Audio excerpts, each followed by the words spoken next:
So I have a very, very important question to ask you guys. Are you guys friends? He's half Indian. He spends 3 months at least in India every year. You can look around the field and you can see which bowlers want the ball. You know, they're actually looking at you. If they don't want to bowl, they're probably looking the other way. So, Do you think a young player might overcomplicate something? ये मैं कर सकता था. What would it have been? I could have been a doctor. now you're a spin doctor. No. Favorite song on your playlist that you will go? Right now, my favorite is Pehla Nasha. Now that I don't play, I'm assisting to Ashish Nehra. I listen to his voice notes. They say that life is too short, but it's actually not. With medical science advancing the way it is, we are living longer than ever before. So it is time for us to start planning what it would be like to live a 100-year life. It is not just financial planning, although that is a major part. We have to plan for our health. We have to plan for our relationships. We have to plan for wellness, both physical and mental. And we also need to plan our spiritual well-being. That is what living a 100-year life well looks like.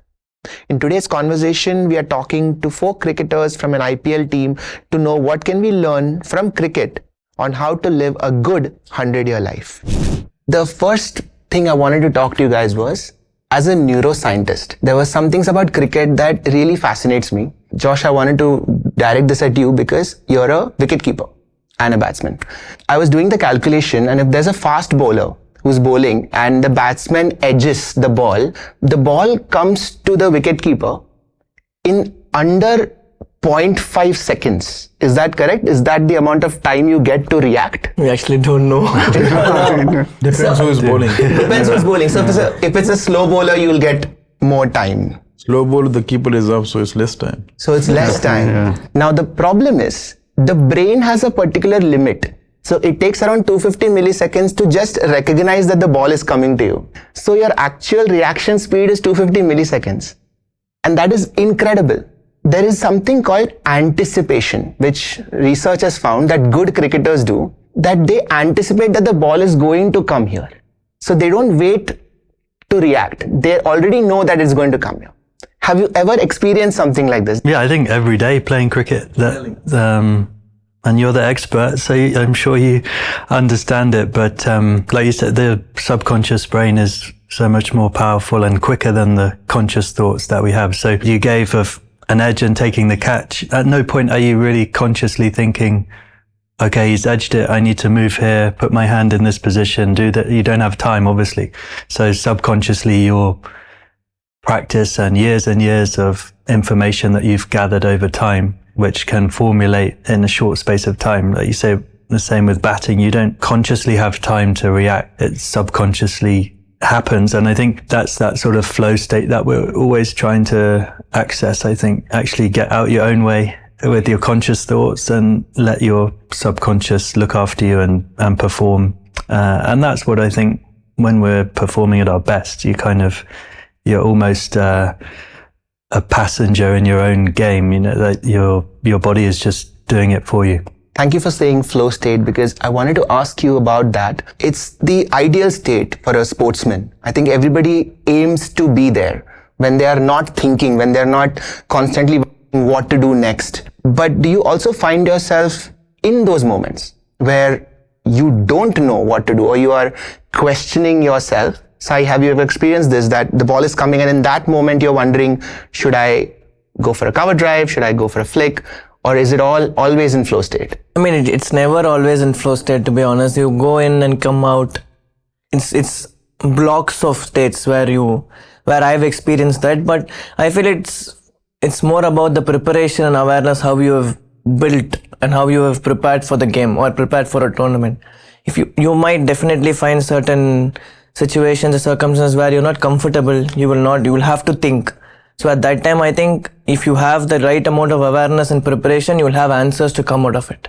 Is there something you can do to get back into that flow state? Rashid bhai, is there something you do? Well, nothing much you can do. I think it's just about making sure you take a little bit of rest and give yourself a little bit time rather than rushing yourself too much and having so many negative thoughts in your mind, and you're trying to do different things, but it doesn't work. But you forget your basic, that what have I done that I get here. That time I was not thinking too much and not having so many of ideas and things, but at the moment when one or two thing doesn't go well on your way, but it's just about you trying your best to just make sure, take a little bit time, do the basics right. That's the only solution I feel like for any problem. Just do the basics right. Sometimes it doesn't come, sometimes it does come, but to keep it simple is more easy for you as a player and as a person. Is this something that comes with age, this sort of wisdom? Do you think a young player might overcomplicate something? Because I've seen this in other aspects of life as well. Of course, Everyone's looking at Sai. young player, overcomplicate. No, but I think Does he overcomplicate? Yeah. That's the thing. Your coach has said this. There is one thing about Sai I want to mention. Sai scored in the first game, second game, third game, fourth game. In one of the game, he scored 5 runs and he got out. And he's like, Rash, what do you do after having a bad game? I'm like, Sai, you had 4 good games, Back to back. Yeah, so it's just like how much he worried. Some people have 5 bad games and then Right. but he just had one, like not a bad game. He played a good shot, but It didn't work. Yeah, it didn't work. But Right. it's just about like how he thinks is totally different than what other things like. Right. So if somebody is young and they have 5 good games, would you think, oh, this is normal now, all my games have to be this good? And then when something doesn't go wrong, you have to get out of that. you connect to the results that can happen, I feel. But even if you have a very good game, if you don't have a good game, you might have a lot of things to work on. You might have a lot of things which have done well as well. So I feel addressing that and moving on to the next game is the most important thing. The question you asked to Rash Bhai, I feel I tell certain things to get into that frame where I feel letting go is one of the most important things to get into that state, I feel. Can you explain that a bit more? What do you mean? Let go what? Let go of everything, to be honest. As cricketers, or when we are there inside, we always have a lot of things to hold on to. We have a lot of resistance there inside. Right. Scoreboard is there. The other player is there. The bowler is coming at us. The fielders are coming at us. We have to win the game. We have to have a certain run rate. There are so many variables out there. So I feel if you try and control a lot of things, you cannot. The best thing is to let go and I think have fun. And Jos always tells that next ball to me when we bat. So that actually, even if I forget sometimes, it puts me in flow. It's about that getting into that zone. We always tell them that keep watching the ball, keeping it as simple as possible. Every player has their different cues. If you're drifting away and if you're thinking too much, and when I used to play, I used to count reverse from 100 so that you forget about everything, then get back into your zone. So every player has that kind of a cue. So I'm sure while going down for wicket keeping, I used to tell myself keep watching the ball. And that means you're giving that cue to yourself that you have to do these simple things, and then as Jos mentioned, then the subconscious take over. This is so interesting because in neurology, in my medical practice, I deal with patients of anxiety, and everything that you've just described are tools to deal with anxiety. So counting back from 100, taking a deep breath, telling yourself to ground in the moment. I can understand that in a match, when things are not going your way, you will have a lot of anxiety. So sports people have figured out how to deal with anxiety far more than everybody else, because I think they deal with anxiety a lot more. One question I had was, you said that you have a lot of things on your mind when you step into the field. All the things you mentioned was cricket related. But I'm sure there are things going on outside of that as well. Outside cricket, things going on in your life. How do you switch that off? When you enter the field, enter the stadium, how do you keep everything that is going on outside of cricket outside? At that moment, the most important thing is to play. You'll have to take care of all the other things as well, whatever is outside. But looking at the most important thing helps you to switch off from the other stuff. So Josh, I know that you recently had a 3rd child. Congratulations. Does that make a difference? Does that change the way you play at all? Not necessarily the way you play, but definitely the way you think. And I think it's a constant thing. Sai's a young man, 23, he'll have certain things in his life that are going on. He's growing up and whatever. and now at my stage, I have a young family. It's different. So I've been through that sort of journey, and it's ever changing. I think, constantly things are evolving, and not trying to fight it and control everything that you can. And then trying to sort of compartmentalize certain things at certain times. For me, than when I wasn't a dad or something, I have a different perspective on the game now, being a father, than I had before, when I probably thought it was the most important thing in the world, right? So, and it doesn't mean I care less or I don't try as hard now, but I have a different perspective on the game. And I think it's important to try and sort of, for us as cricketers, remember, like you said, we are people as well, and we have our own lives going on, and different with normal people as well. We're not just, sometimes the outside world just sees us as Rashid Khan, the cricketer, Rashid, the person, right? Cricket is something he does. It's not who he is. So I think that's important to try and remember. And, sometimes the fans and people make you believe that, but actually it's really important to have a good circle around you who are, just honest with you and sort of tell you, they don't care for your performance, whether it's good or bad. They just care for you as the person. And there's sort of little tricks that I think are important to put in perspective where cricket sits, and to try and maintain sort of a level mindset, not getting too high with the highs, not getting too low with the lows, because it is constant throughout your career, and there'll be different highs and lows that come along. But it does make you very spiritual almost, playing this game. When we talk about everything, the boundaries is something which is the most important thing, whether you are in life or whether you're in cricket. Crossing that boundary is something which is the most important thing. So for you also, you have to have that kind of your own boundary, where if you're performing really well, that's when you don't cross that too high, so then it becomes very difficult for you to come back to your normal. And if you have had a bad game or a bad series, then you can't just go back to really low, that it becomes very difficult for you to come back to normal being. So it's about staying honest to yourself and try and get into that zone of thinking where, why did I started playing cricket? I started playing cricket because I used to like hitting the ball. I used to like catching the ball. I used to bowl 100 balls in a day.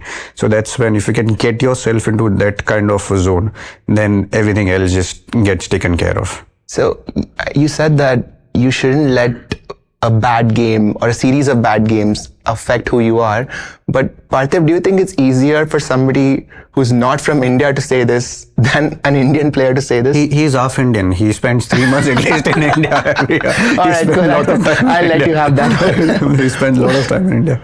But see, that's the beauty of any sport. I know it's not just for being an Indian or anywhere else. Just the beauty of the sport is it keeps you in check. It's always keeps you in check, and that's where you learn a lot of things. So that's why as parents or as coaches, we encourage everyone to play sport, so that not just you will get success in your life as a sportsman, but you will get your cues of how to live your life as well.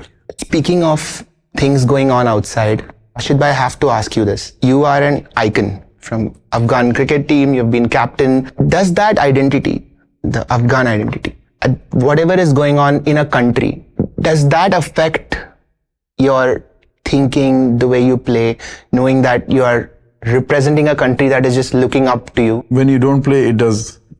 Outside of the ground, it does. But when you're inside the ground, that's the best thing. And that's the best opportunity for me as a player, where I can bring some smiles into the faces of those people who are back home and they are struggling and they're facing those tough times. And that's the thing which mainly I have in the mind. There is so many challenges back home, like tough time, people struggling, different situation, condition, and only we understand, we know and we can see that. But when it comes to the cricket and you go inside, you're trying your best to forget that, and you bring your best performance in the game and try to inspire all those youngsters back home in Afghanistan. And it's pretty hard nowadays to make someone happy and to bring smile on someone's face. But as a player, we trying our best, to forget everything and just to deliver the best. Especially in the last 2-3 years in the World Cups, how we have performed.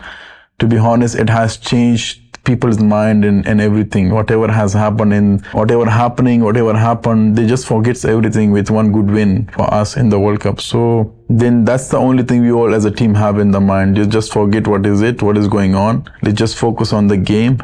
we have facing issues as well. As a player, you're facing so many tough times that you can getting. There is so many rules and regulation you have to follow, but then you can't do that as well. That you have been forced from the back, but to take that out of the mind and then to perform and then you win the game, I think it's a big relief for all of us and happiness and for people back home as well. Sir, you're an inspiration. Thank you for sharing that. There's a question that I've always had since I was a kid when I was watching cricket matches, that when batsmen come out to bat, they come out with they keep doing the shadow batting. What is going on in a batsman's mind when they're walking out? Are you imagining a ball, Sai? Are you imagining you'll hit it like this? What is going on in your mind? I think it's just the intent there. It revs you up when you go in. So, just rev myself up. Stretching your arms. Stretching your arms for like stiff. Right. 2 hours. Is it working? I think it's actually like it's almost like routine and involuntary thing that you do. It makes you feel comfortable. I think a lot of cricketers have routines and different things that they do before the ball comes up. For me, like tension, but also it's like it just takes me into the place where I want to be. It's like that's how I always enter the field in exactly the same way, and it's like a rhythm and a route. And if I don't do it, I know I'll get to the middle and feel uncomfortable. Something's off. So like it's actually just you sort of develops by accident, but if you don't do it, then I feel like I'm not in the right place. I once heard a cricketer say that he plays a match twice, once in his head and then once in real life. Is that something that a cricketer does? Parthiv, did you used to do it? Visualize the entire match, how it goes? Visualizing the entire game would be really tiring. But yeah, then that power of visualization is really strong. That's something, which a lot of us have done it, and by our seniors also have, told us that if you can do that, that helps you. Basically, what you try and do is you try and visualize a certain situation. If I'm an opener, how will I play in that power play? What will I do after the power play? Which bowlers are bowling to me? So you try and put yourself into that situation, or you try and play that event which is already has happened. So once that situation comes in, it becomes easier for you to handle that situation. So I think that's it. It doesn't give you that kind of guarantee, but you know that you've already done that, so it becomes slightly easier for you to handle that situation. For your brain, it's like it has practiced it once, so the decision making is easier. Yeah. Rashid bhai, when you bowl, how often do you know what kind of ball you are going to bowl at the start of the run-up versus do you change your mind while you're running up? Well, nowadays, already, all the batters, and you have bowled enough to them, and we know what's going to be my deliveries to get him out and to have some dot balls and all these things you have in the mind, and also how the wicket behaves, which ball is more effective on it and what is the right length on it. These things you just keep it in the mind, and then certain batter where he is strong and where he is weak, so you're just trying your best to go accordingly. And it's something like you change your mind during like your run up. You just want to bowl leg spin, and then you reach to the umpire, you say no, wrong one. So that's the thing, bring that negative energy to you. I feel like it's very important to be very clear what you're going to be doing, and mostly I make myself clear before bowling, coming to the over, like I know what I'm going to do, because I see the batter, who is batting, and I understand what kind of batsman he is. Like in the last game, an example is Russell. When I came to bowl to him, I said, no, I'm not bowling in leg swing to you. I'm going to bowl all wrong ones to you. So that's not like for every batter is different, because you understand what's his mindset is and which ball is more effective on this wicket and what will make it so harder for him to hit me. And I feel that's how you take the decision. And tomorrow maybe comes wicket and condition is different. I bowl 5 leg spin to him rather than wrong one. So you always decide accordingly and see the batter, what his intentions like, and then you take the decision. When we speak of mindsets, there are 11 players on the field. Not everyone would be of the same mindset. As a hypothetical question, if Josh, you're the captain and it's the last over and you have to give the ball to somebody, do you take that into account, the mindset of the bowler, that this bowler is feeling more confident today? And does the bowler sometimes come up to you and say, I'm feeling confident, give me the last over? Does that happen? Yeah, I think it does happen. Usually as captain, you can look around the field and you can see which bowlers want the ball. You know, they're actually looking at you. If they don't want to bowl, they're probably looking the other way. So, yeah, but I think you're right. Like, also you can go with a plan, and we can have like these are the guys who might bowl the last over, but actually the game may have panned out differently. As Rashid, there's a lot of things that you can't control, and the game will play out not always how you imagine. And just because player A is usually your best bowler, he might be having an off day and be less confident. So, you know, you can have the freedom to change your mind and say someone else is bowling brilliantly, so we'll back him to bowl this over. So I think, you know, like you say, not having your plans, but also being aware that it doesn't always play out the way you want it. And yeah, a lot of the time you get a sense as to who is confident at that given time, and or it might be actually you as a fellow player or a captain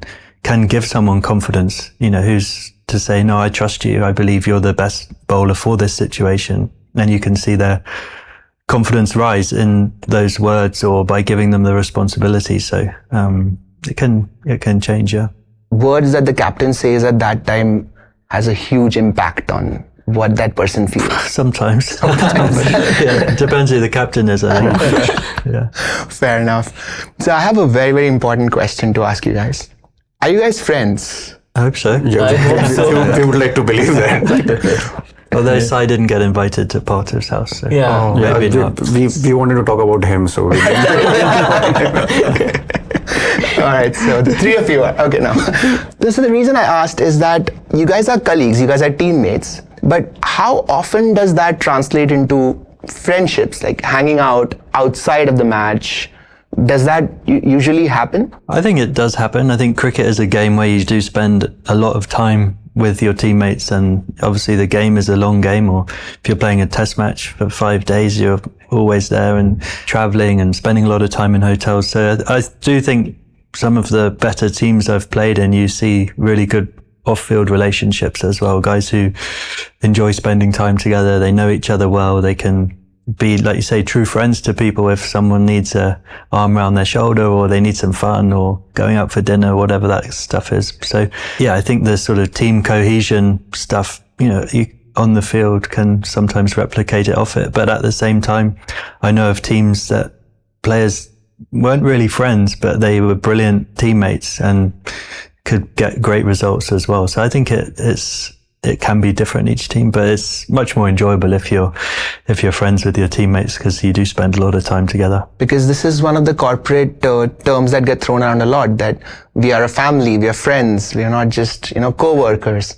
Sai, one question I had was, I think you're from South India, right? Yes. So at any time in your career as a team, did you find language to be an issue? And especially in the IPL, because there are people from different countries, if you're not as comfortable in the same language, does that become a problem? But I never had a difficulty. Yeah, never had difficulty, you know, talking to people, spending time with them, having fun with them. So from my first year, it's been great in IPL. Yeah. Right.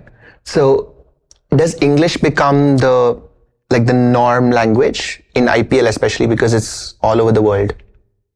Yeah. Yeah. It can definitely. Yeah, I mean, if you're talking in front of full team, you would rather speak in a language where everyone understands. So then the other people who don't understand that language, if you're talking Hindi, then some of them there is a possibility they could feel that, you know, are they talking about me? There could be few insecure people, they would be thinking that. So to get that environment in the same level, you try and speak in the same language. So I think that's something which is an effort which has been put. I know I've been teams where, you know, you could get fined if you're talking in a different language. Even in Indian team, you know, in India we have so many different languages.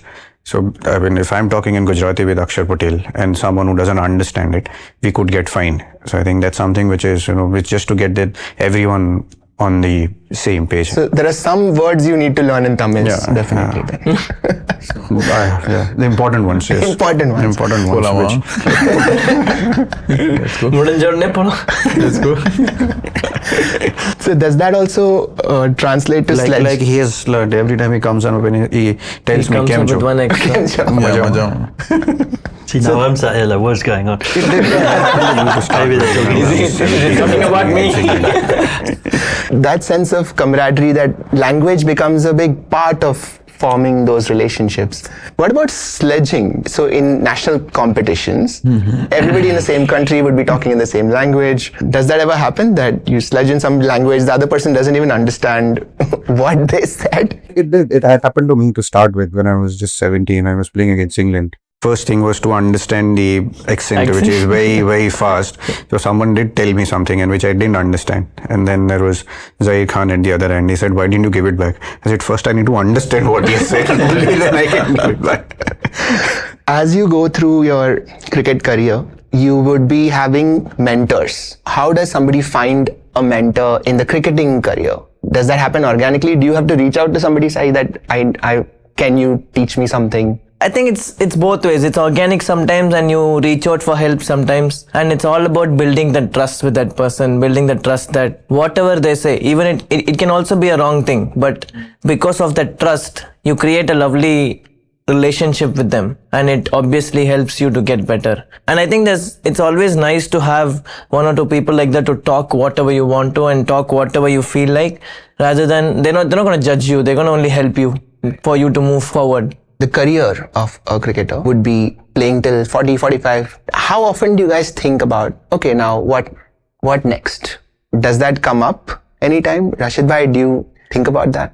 Well, it's pretty hard to think about what's going to happen tomorrow. And I'd say I'm at a stage now where I do think about it, like because it is all I've known. And I've played professionally for 15 years, but I've also, as a kid, you want to be a cricketer, and so actually the game is a huge part of your life, 25 years or more. So it is quite interesting to think what next can be a bit daunting. And it's also times that even when I was younger, I think, the game can be taken away from you in an instant with a bad injury or something. So I've always tried to have an awareness of other stuff going on around the world and be curious about what other people do. But it still hasn't helped me sort of formulate at the moment what is next when I do finish playing cricket. But I also think when you do think about that and you ask people, it also makes you more appreciative of what you do, and to be like, I'll try and really enjoy what I do, and not just the game, but all the stuff that comes with it. I'm pretty lucky that, like you say, we sit around and play games or get to hang out in the middle of the day, and I've got friends who are working 9 to 5 in an office, and it's different. So you're sort of quite appreciative of it, but also making sure you're trying to enjoy what you're doing, not just the game, all of it, because there is a time, for me, probably in the, I don't know how long, near future, where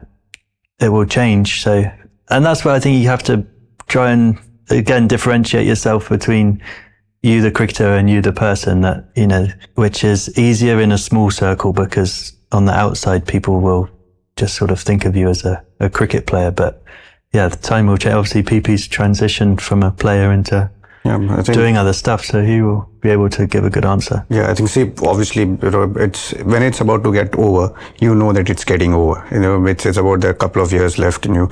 So that's when I knew that, it is getting over. So I started, what next? And then the first option was to get into coaching. Do I enjoy coaching?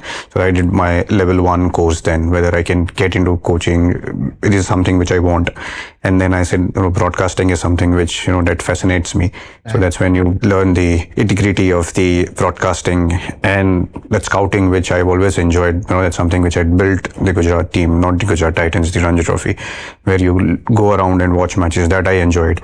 So you try and lay out few options in front of you, and then you decide what do you enjoy the most.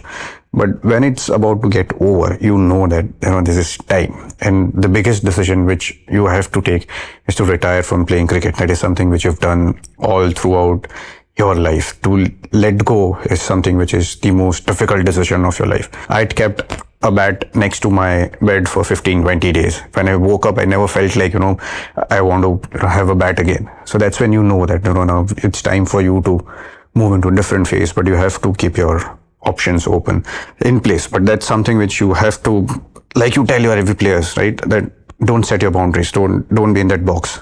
So there are always other options. Like Sai can be a very good commentator, but he's about 15 years away from it. A lot of time to think about. Yeah. And you don't have to think about it as of now.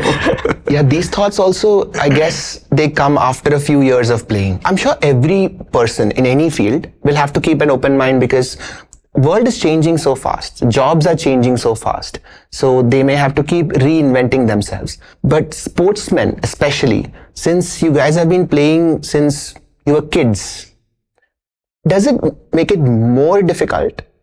Because this is the one thing that you've learned. Well, I think it's life, right? It's just like you know, it's something you've done. There'll become a time where I think like you might feel a bit uncomfortable and not sure what you're going to do, and that's okay.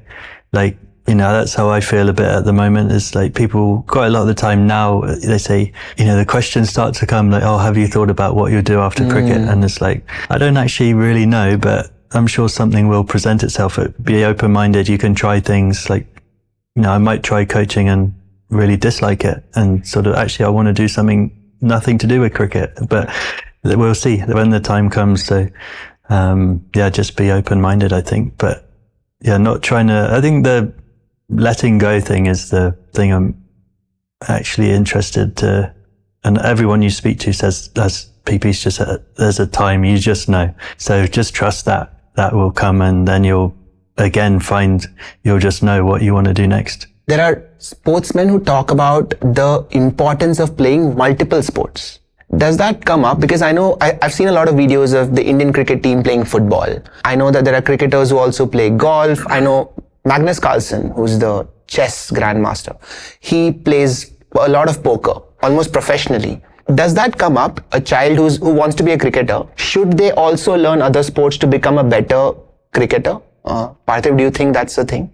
I mean, that's a difficult one because everything is, if you are playing cricket and if you play table tennis, it'll help you to, you know, increase your hand and eye coordination. But there isn't any proven study that tells you that will help you to improve your cricket. At the end of the day, you will still have to go out there and practice. You'll have to still go out there and do your cricketing stuff. But there are players who thinks that, you know, just getting away from the game, that helps you to stay in right frame of mind, where all your energy is not gone into thinking cricket. You are thinking something else. So then there's, when you are on the ground, that, you know, helps you to, you know, perform at best of your ability. But yeah, with hand and eye coordination, different sports, that comes naturally to few people. But then some of them will have to develop that could help you to, you know, increase your coordination, but not to your game. I don't know, Jos plays a lot of golf. I don't know whether golf swings helps you to hit big sixes or not. Yeah, I just think for me, I like playing different sports. As a kid, and I think it's quite clear that, you know, if you play lots of sports, it's gonna help your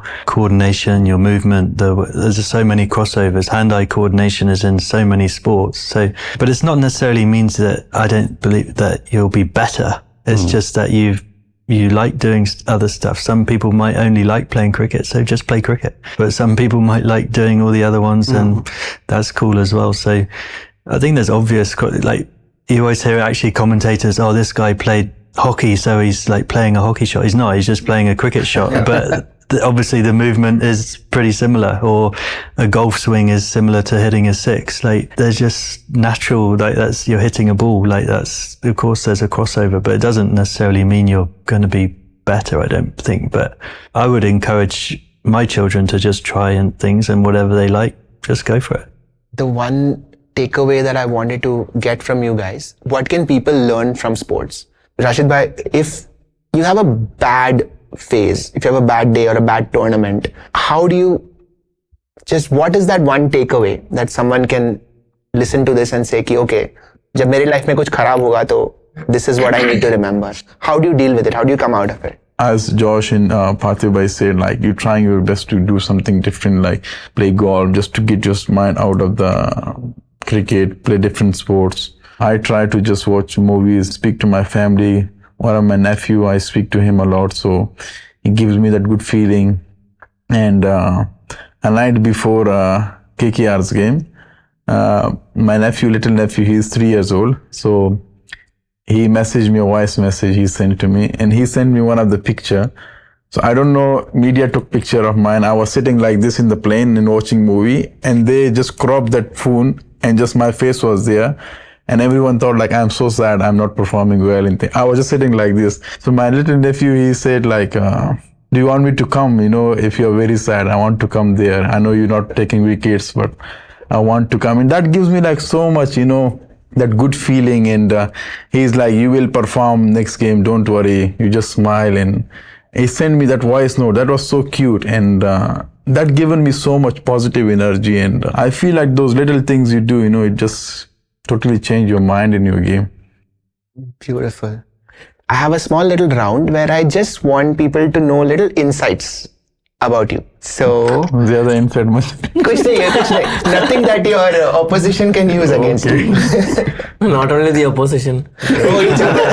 Sai is more worried about you. Sai is worried about me. I know. Okay, your match is done. You are on your phone. You're listening to a song. What is the favorite song on your playlist that you will go to, Rashid bhai? Kar har Maidan Fateh. That I hear before the game and after the game. Really? That's your routine? Yeah, that's my go-to song. When you're feeling down, I hear that song. It just lifts me up. It's a reset. Yeah. Now that I don't play, I'm assisting to Ashish Nehra. I listen to his voice notes. Music to your ears. At the minute, it's called In the Air, I think, by LAB. Darren Vaness got me onto it, the S&C trainer. That's nice to say. That's what I'm listening to at the minute. I have a very good playlist. Full album. You hear the full album. But right now, my favorite is Pehla Nasha. Wow. Yeah, his full Kishore Kumar and all of it. Now I've started from this year. Full retro. Retro ones. Yes. Even Tamil retro ones and Hindi retro ones. Like all A.R. Rahman or Even before. Wow. So before your match, you're Black listening and to white that. Yeah, I He's listening to mix all it with a lot of things, but my last song will always be there's a song called Niye Oli in Tamil. Yeah. So I always listen to that song before. But he can sing really well also. No. Really? Yeah. Okay. It's a rap. Can you? I can't. Can you hum that? No. Something Not well wrong today. But interesting. Who scrolls the most in your batchmates over here? Who's on the phone for the longest? Who will have the maximum screen time, do you think? I don't know who it is, but I actually trying to cut down because I was like, God, I'm looking on my phone so much. So I actually wrote down, put your phone down and took a picture. So that's it's my, that's my your wallpaper. screensaver. So if I go to pick it up, I think put it down and do something else. So actually what I'm doing in my room at the moment is Lego. So I got a Formula One car. I don't know how many thousands of pieces it is, but I'm building a Lego car to stop me from going on my phone. That's amazing because those things take time. They take like a So month. we like you say, we spend a lot of time in our rooms. And actually, my kids like playing with Lego, and I was playing with their Lego, and I was like, I actually quite like this. So I went on Amazon and bought some adult Lego to keep me occupied. Finally, if you had to pick an alternative career, or did you have at any point, have you ever thought that, you know, outside of cricket, I could have been this, ye main kar sakta tha. What would it have been? I could have been a doctor. Really? Yeah. Would have loved to have you in the community. Yes. Unfortunately. Were you ever actually thinking? Yeah, it was a dream of my family as well to be a doctor.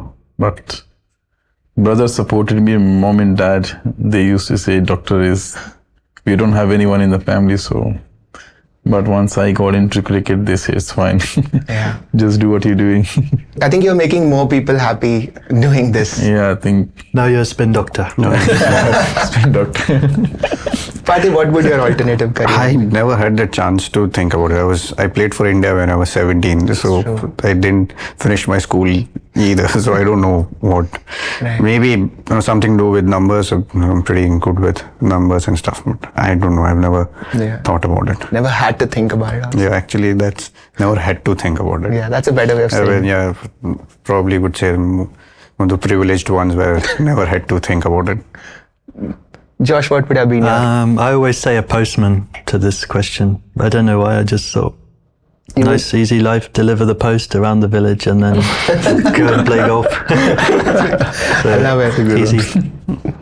Sai, do you have an answer to this? Singer. Now we have to listen to him sing. You brought it up not a three singer, times. but maybe track and field. Yeah. Okay. Yeah, my dad was an athlete, so I started with athletics. Maybe track and field. Incredible. Guys, I think that was our conversation. Thank you so much. This has been an absolute pleasure having you guys here.